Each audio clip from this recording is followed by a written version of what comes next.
السلام علیکم ورحمۃ اللہ تعالیٰ وبرکاتہ۔ بسم اللہ الرحمن الرحیم والصلاۃ والسلام علی رسولنا الکریم، اما بعد۔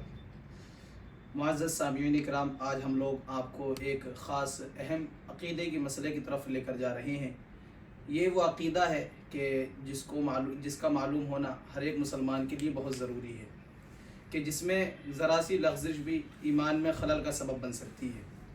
تو اس مسئلے کو جاننے سے پہلے ایک تفصیل اپنے ذہن میں رکھیں کہ ایک اللہ تعالیٰ کی ذات ہے اور ایک اللہ تعالیٰ کی صفات ہے۔ اللہ تعالیٰ کی ذات کے متعلق حضور صلی اللہ علیہ وسلم نے ارشاد فرمایا کہ اللہ تعالیٰ کی ذات میں زیادہ غور و فکر نہ کی جائے، بلکہ اللہ تعالیٰ کی صفات میں غور و فکر کی جائے۔ کیوں؟ کیونکہ اللہ تعالیٰ کی ذات کا ادراک عقل نہیں کر سکتی۔ اللہ رب العزت قرآن مجید میں ارشاد فرماتا ہے، بسم اللہ الرحمن الرحیم، لیس کمثلہ شیء، کہ اس کے مثل کوئی شے نہیں ہے۔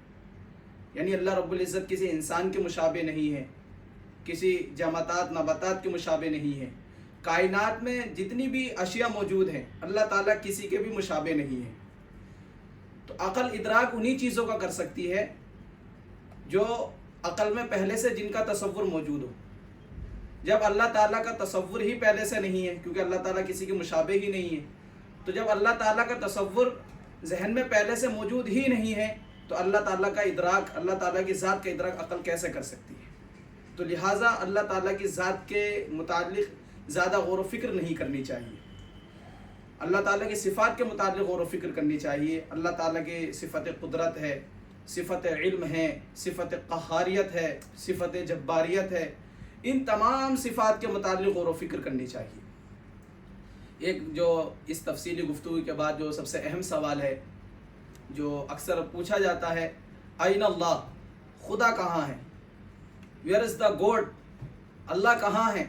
تو حضرات آئیے ہم جو اللہ رب العزت نے قرآن مجید میں ارشاد فرمایا ہے، اللہ رب العزت نے جو اپنے متعلق کہا ہے، ہم انشاءاللہ قرآن مجید کی کچھ آیات کریمہ لیتے ہیں جس سے یہ معلوم ہوتا ہے کہ اللہ رب العزت کہاں ہے۔ اللہ رب العزت ذات کے اعتبار سے، جسم کے اعتبار سے، جسم و جسمانیت کے اعتبار سے مکان سے پاک ہے، لیکن صفات کے اعتبار سے اللہ رب العزت ارشاد فرماتا ہے سورہ حدید آیت نمبر 4، ہوا معکم اینما کنتم، یعنی اللہ رب العزت تمہارے ساتھ ہے جہاں پر بھی تم ہو۔ اور دوسری آیت کریمہ میں سورہ مجادلہ میں اور آیت نمبر 7 میں اللہ رب العزت ارشاد فرماتا ہے، ما یکون من نجوا ثلاثۃ الا هو رابعهم ولا خمسۃ الا هو سادسهم ولا ادنى من ذلك ولا اکثر الا هو معهم اینما كانوا، الا هو معهم اینما كانوا، یعنی جب بھی لوگ کم ہوتے ہیں، زیادہ ہوتے ہیں، تو جو سرگوشی کرتے ہیں کہ اللہ رب العزت ان کے ساتھ ہوتا ہے۔ اور تیسری آیت کریمہ ہے سورہ قاف آیت نمبر 16، بسم اللہ الرحمن الرحیم، وَلَقَدْ خَلَقْنَا الْإِنسَانَ وَنَعْلَمُ مَا تُوَسْوِسُ بِهِ نَفْسُهُ وَنَحْنُ أَقْرَبُ إِلَيْهِ مِنْ حَبْلِ الْوَرِيدِ، ہم نے انسان کو پیدا کیا اور ہم جانتے ہیں جو نفس اس کو وسوسے ڈالتا ہے۔ وَنَحْنُ أَقْرَبُ إِلَيْهِ مِنْ حَبْلِ الْوَرِيدِ، اور ہم اس کے نزدیک، اس کے دل کی رگ سے بھی زیادہ قریب ہے۔ تو آپ کو معلوم ہو جانا چاہیے کہ اللہ رب العزت جو ہے ہماری دل کی رگ سے بھی زیادہ قریب ہے۔ کوئی آپ سے کوشچن کرے کہ خدا کہاں ہے، تو آپ کہو ہوا معی اینما کنت، وہ میرے ساتھ ہے جہاں پر بھی میں ہوں۔ اس کا مطلب کیا ہوا؟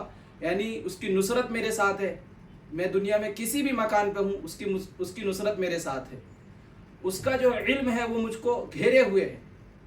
اس کا مطلب یہ نہیں ہے کہ اللہ تعالیٰ جسمانیت کے اعتبار سے آپ کے ساتھ ہے، نہیں، بلکہ اللہ تعالیٰ کی نصرت آپ کے ساتھ ہے، اللہ تعالیٰ کا علم آپ کو گھیرے ہوئے ہے، اللہ تعالیٰ آپ کے تمام افعال میں جو ہے اس کو قدرت ہے تصرف کرنے کی۔